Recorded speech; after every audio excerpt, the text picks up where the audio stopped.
It's no wonder that mankind has woken up one day to find me in charge, amigo. Mr. Shrub, you got elected on a campaign promising to reduce taxes to zero. But under your stewardship, we've seen taxes go up by 20% and services decline. Nobody is interested in your statistics, Chavez. Let me tell you something, pal. I'm better than that. I will not, I shall not, I cannot stoop to your level. They assured me this was a show that understood politics, where we could debate things mano a mano. And I find myself having statistics hurled at me like so much stale confetti. We cannot boil people down to numbers. You have no idea, my friend, what it takes to serve, the sacrifices I've made to help my country, to help Vice City. The complexity of government, the hideousness of my wife, and the way her thighs grow like our national debt. Oh, sure, some people like that, but not me. It's a nightmare, my friend, and I have it thrown back at me by an ingrate like you. I could scarcely get up in the morning. And with that outrageous revelation, let's take a quick break to tell you something very informative. You're listening to Pressing Issues on Vice City Public Radio.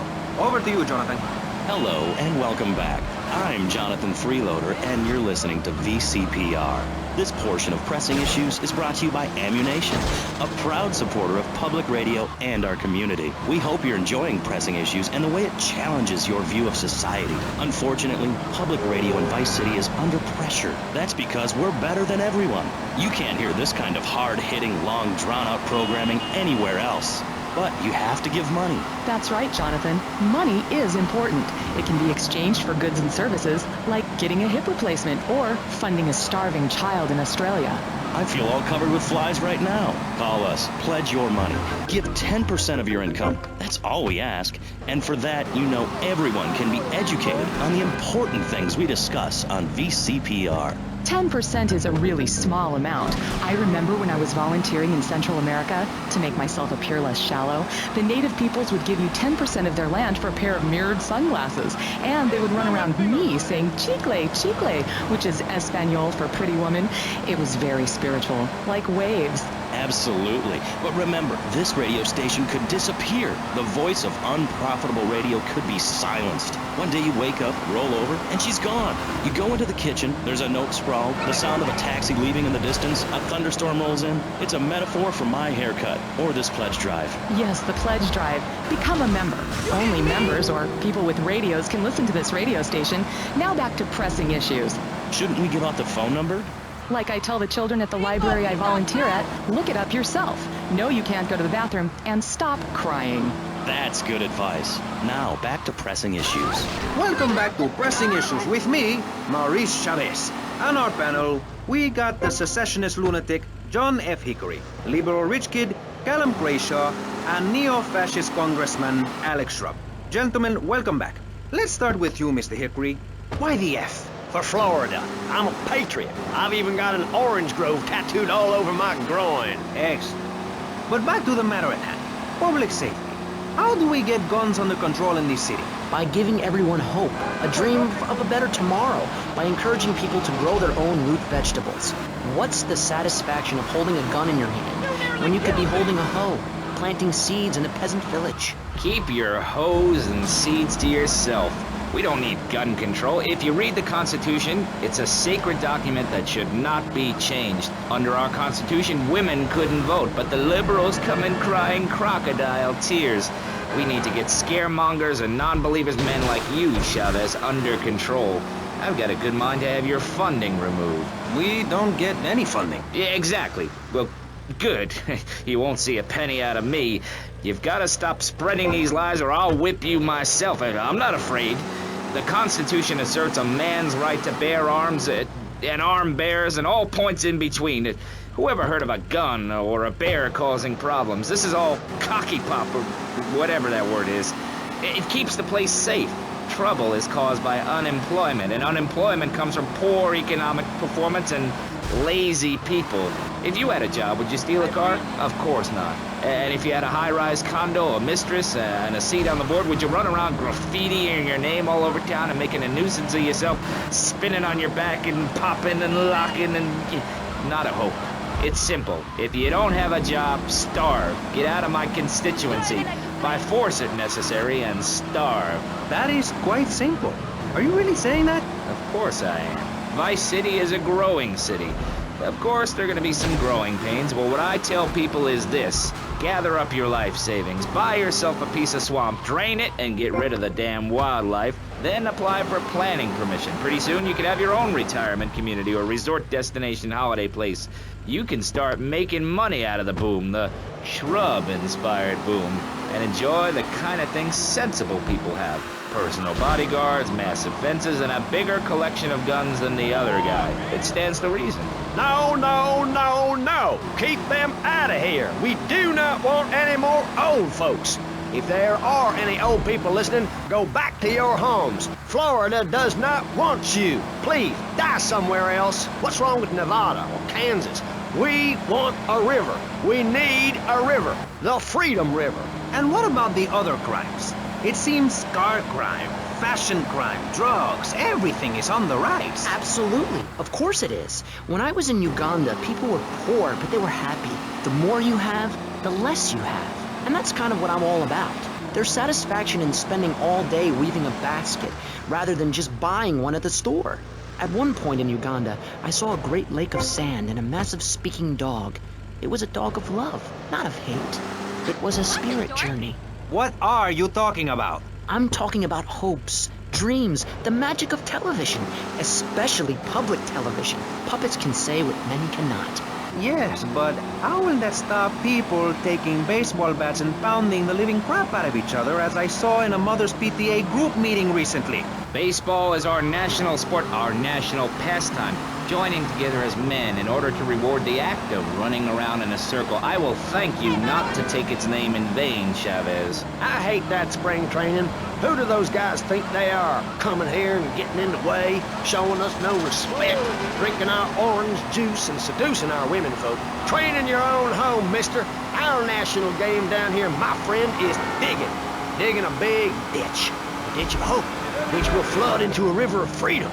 So far, we've dug 17 feet. We're almost free, almost, when we are floating away in the Caribbean Sea, free to run things our way, singing Kumbaya in the sunshine, no school, no tax, free barbecue and pinball for everyone, sophisticated entertainment. Yes, but what about the little guy? What about the guy who is standing there saying, I like being part of America. I like it a lot. I get public radio.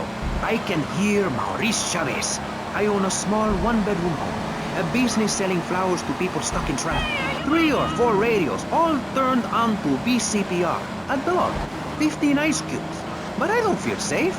I'm worried about gangs. Gangs are a myth put out by the liberal elite to patronize and demean the working man. I mean, what kind of right-minded youth from a poorer background is going to spend his time stealing things and posing in silly clothes when he could be getting ahead with a minimum wage job and making his parent proud? The dream of America is to live in a duplex and share a yard. Why would anyone want to threaten that great future? Answer me that and I'll show you a green dog. And speaking for the underdog, the foundation I set up with my trust fund, we believe gangs are a valid expression of a people's identity, a grouping, a community within a community. Gangs are a way to be noticed in the boxy suburbs. You scream out. Rather than urinate at the edge of your camp like a proud native, we spray paint our names on the walls of the mall to ward off predators. And that's supposed to terrify people? No. We believe passionately in non-violent solutions to life's problems. Gangs have to learn to love. To be inclusionary, we'd award badges to good gangs and give bad gangs a silly hat to wear. It would give people something to feel a part of. Kill with kindness, not a garden tool. Yes, but what about the guy getting beaten up on the street? Or the man having his motorcycle stolen? What about him? Or her. Some of the best bikers are really women. Anyone can join our group. This is about poor people getting together. But your father owns half of Florida. How are you part of the working class? Like I said, possessions are not important at all. I'll pick up a hitchhiker in my convertible any day. The other day I picked up a young woman and we discussed a non-violent solution to war. We called it peace. Your father is a great man. He's done more for the arms trade in this state than anyone else, myself included. And you shame him with the socialist, jiggery-pokery hootenanny. America needs hope, not songs that are supposed to send food to the poor. Songs will get you nowhere. This country needs something to aim for, like being rich and laughing at poor people, or being in government and laughing at the electorate. Now, Mr. Shrub, let's not make this personal. I appreciate your attempt to press the point, but we are here to press the issue. My city is in trouble, and I think we're not really providing any serious solutions. So far, we've got secessionists rearing its ugly head for the first time in a century and a half. We've got ignore it, and we've got give everyone a flower. You're all a little unrealistic, yes? Come on now, Maurice? Not to say over-opinionated and moronic, Mr. Grayshaw, how do we stop people running amok in the city with machine guns and heavy artillery? You've got to give a man a chance. Prisons are overflowing with wasted potential. Make the guilty men innocent once more. Free them from themselves. How? How on earth do you do that? Well, you could let them off. Marvelous. Great. That's a sensible plan. Then they wouldn't be guilty anymore. We've been doing that for years, you idiot. How do you think we keep prison costs down? They ain't by magic or cooking the books. We save that for education. But, as in most things, we in government are saving money so that you don't have to. When we spend less money on services, more goes to administration salaries and expenses, which helps make lives a lot less difficult for everybody. It's about sharing. Sharing your taxes out amongst the select few. That's why I worked so hard at school, so I could reap the rewards now. I thought you worked hard at school because the other kids laughed at you and called you a square. That's a damn lie. They called me wet fart. They called me the bat because my voice didn't break until I was 19.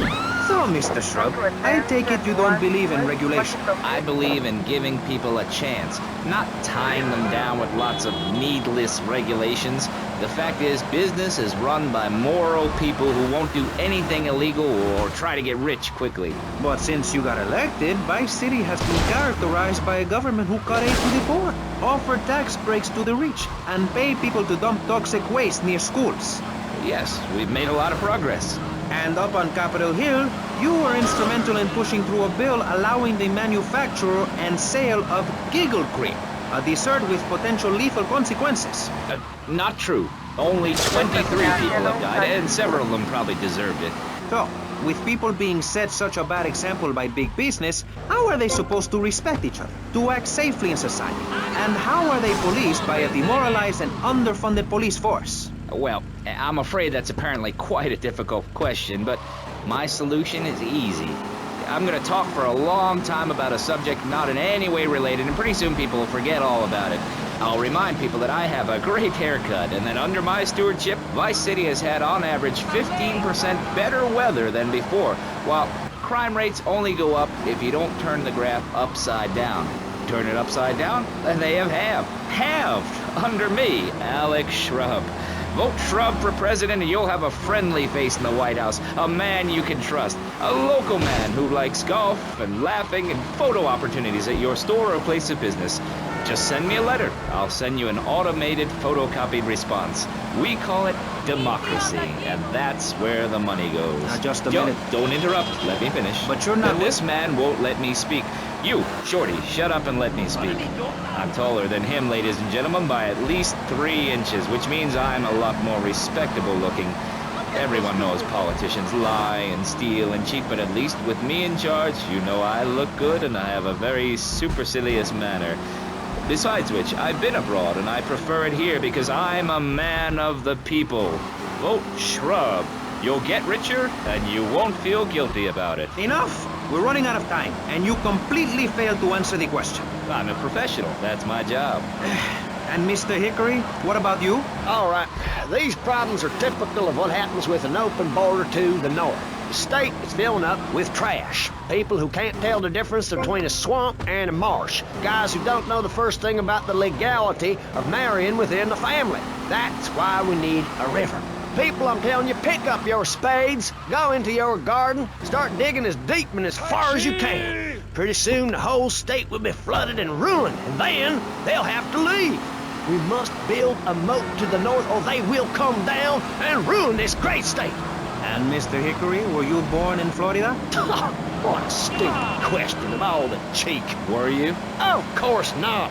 No one's been born in Florida since 1877, but I've been here for 5 years, which is a very long time. Yes, it is. A very long time. Almost as long as this show.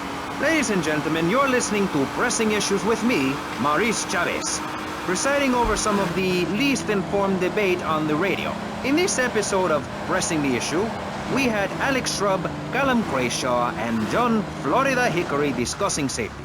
I guess you've all got to make up your own minds. Should we be as wet as fish or a corrupt money-grabbing thief?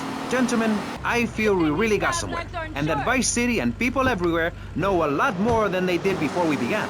And now, over to Jonathan and Melissa to talk to you about public radio in your area. You're listening to VCPR, the radio station for disoriented and unrealistic college professors who wear fuzzy sweaters and find everything terribly interesting. I'm Michelle Montanius. And I'm Jonathan Freeloader. Public radio is very important. You may have heard my recent hour-long story about my hike in the park. That was fascinating and very important for everyone, even the blind. Play a selection, Jonathan. I think this is the part where I came to the big tree. I almost felt like I was there. You won't get this kind of nauseating detail on commercial radio. VCPR is 100% commercial free.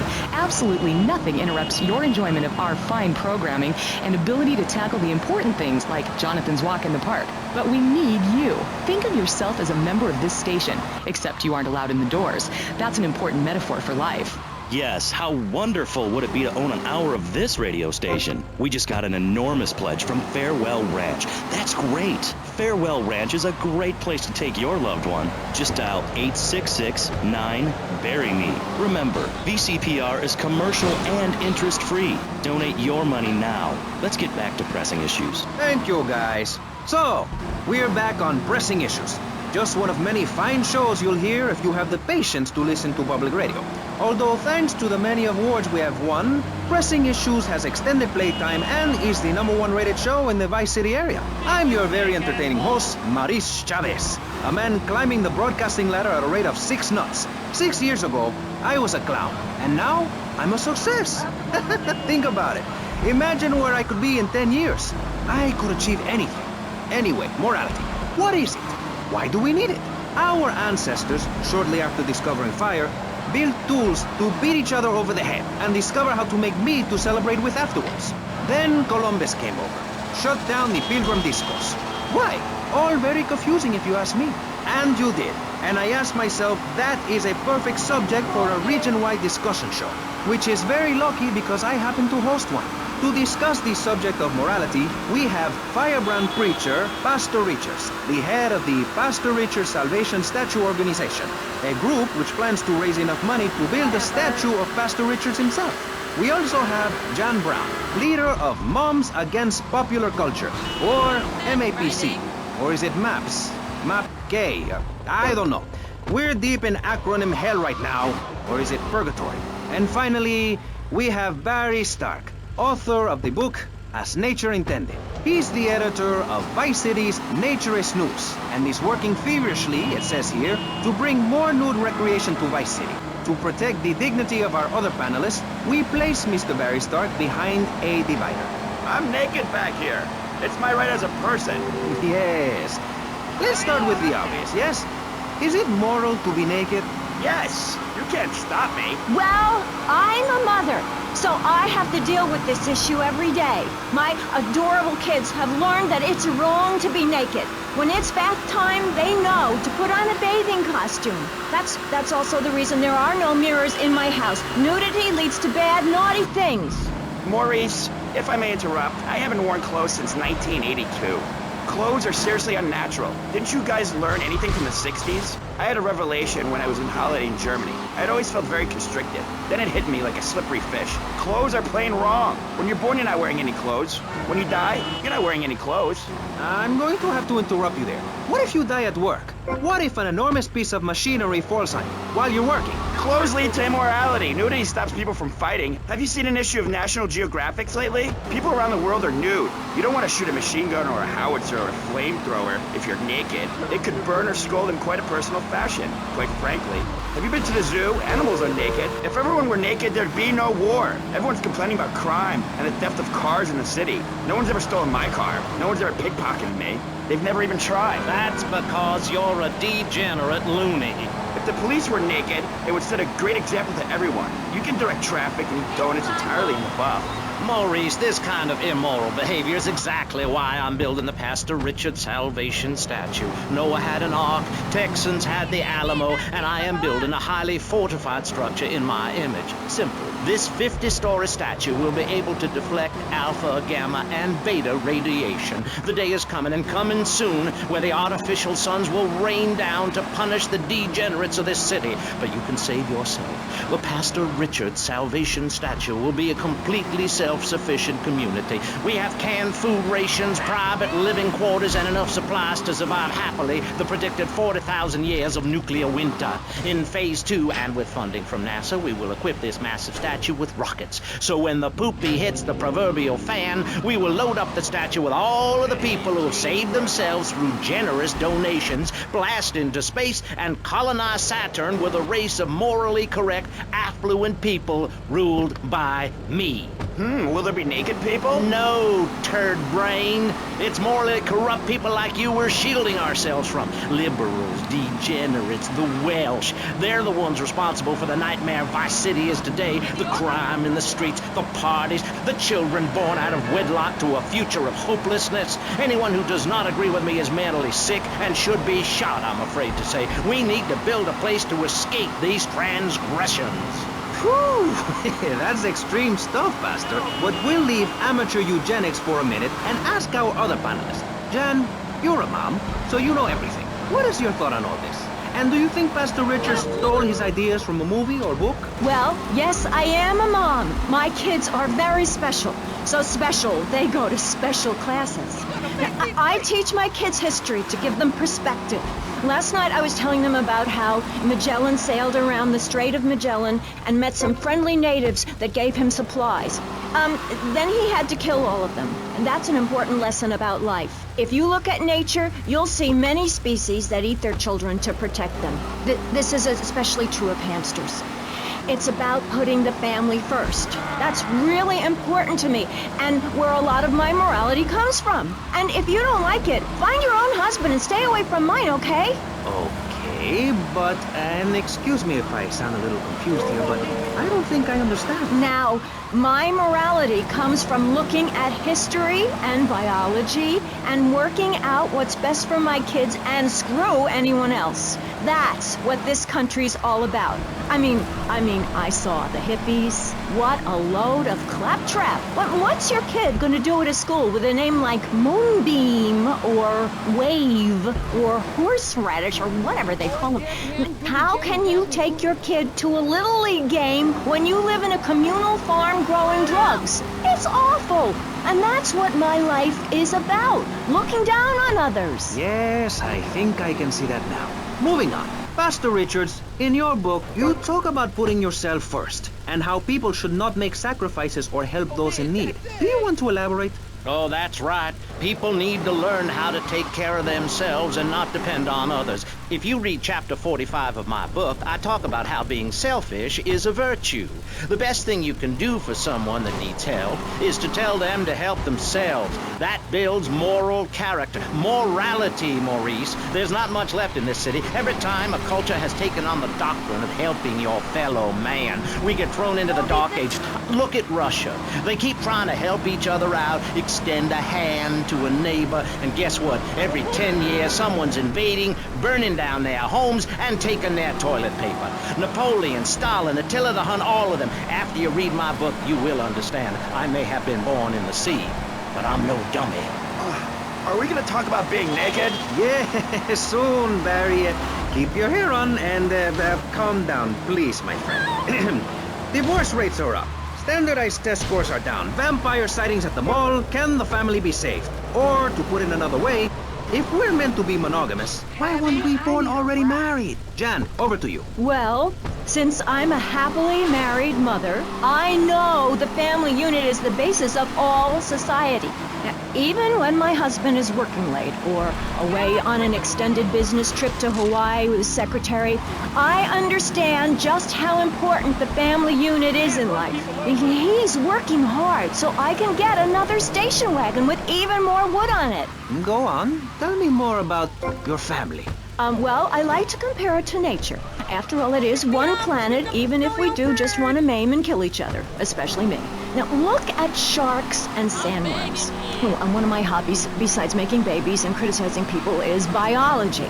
You learn so much from nature. People these days, they don't grow their own food. They can barely get out of their recliners and make it to the supermarket. I tell you, there is nothing super about that place. Kids these days don't know how to preserve and can their own food. No wonder all they want to do is play video games or hang out with their friends. What is it, the Degeneratron? What a crock of shit. Hey, watch your language. This is radio. We have regulations about that sort of thing. But you let a naked man on. He's behind the screen. You can't see him. It's not that exciting. Imagine a flabby guy with a ponytail and a nasty rash. You'll get the picture. Imagine one. I married one. Anyway, what was I saying? You were discussing the Degenatron, which I understand is a games machine. Then you swore. I'm sorry, it makes me so mad. I mean, what I heard my son, Patrick III, I heard him using slang words in the house the other day. Rad and cool and stick it. I mean, I beat him to within an inch of his life, and he will never make that mistake again. Americans should be spoken properly. What? No, don't interrupt me. I've got children, you know. Please. This is really important. It's about the family. Look. Nobody knows how to cook anymore. Nobody knows how to kill anymore. Nobody knows how to kill dinner. My daddy was a very wise man before that tractor pull accident. My daddy taught me how to slaughter a pig. That's very useful information. Oh, sure, I was a little nervous at first, but he put me in a room with a fork and a fat sow and told me he'd be back in an hour for some fat back and hog gels. As a mother, I'm proud to say I throttled the life out of that little piggy. I did it for my family, and I'll do it again. Feeding the family is my job as a mother. Daddy earns money and goes away with his secretary, and Mommy provides dinner and keeps a brave face on things, even though her heart is breaking.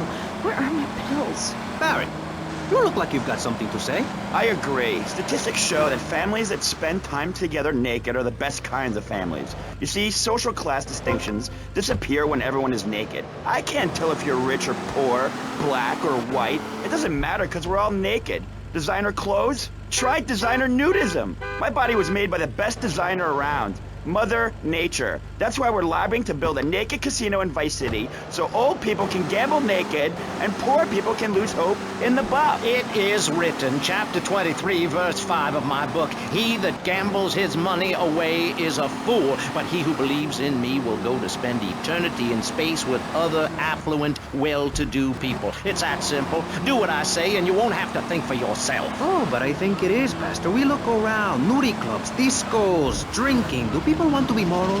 Can you legislate morality? Can we tell people how to live their lives? Absolutely. Yes, of course I can. Just look at Prohibition or the Cultural Revolution in China. We can learn a lot from history. Chairman Mao or Stalin, they purged their lands of degenerates and intellectuals, the scum of the earth in my book. And look at the great societies they built. People want to be told how to act. And most people are idiots, and that's exactly who my teachings appeal to. This lawless, permissive society has no boundaries, and without boundaries, how do you know where the limits are? You have to know what's good and what's evil. You need someone to tell you so. Single moms have obese kids, it's a fact, while rich people have a lot of guilt unnecessarily, in my opinion. I agree. I don't think these people understand just how hard it is to potty train. You have to give a treat when Precious makes a poopy. My kids are big-boned, and they eat prunes every day. But that's what's wrong with this country. All of this emphasis on being thin and healthy. When my children are hungry, I hand them a spear and send them out to the park to catch their own food. They're learning how to be self-sufficient. Yesterday, my youngest, Jono, killed the postman, but at least he was trying. So I gave him a cuddle. I told him to hit Daddy next time he comes home late, smelling of cheap perfume. Okay. It's time to take a break before we hear about any more criminal acts against government employees. You're listening to Pressing Issues. Morality is the subject at hand,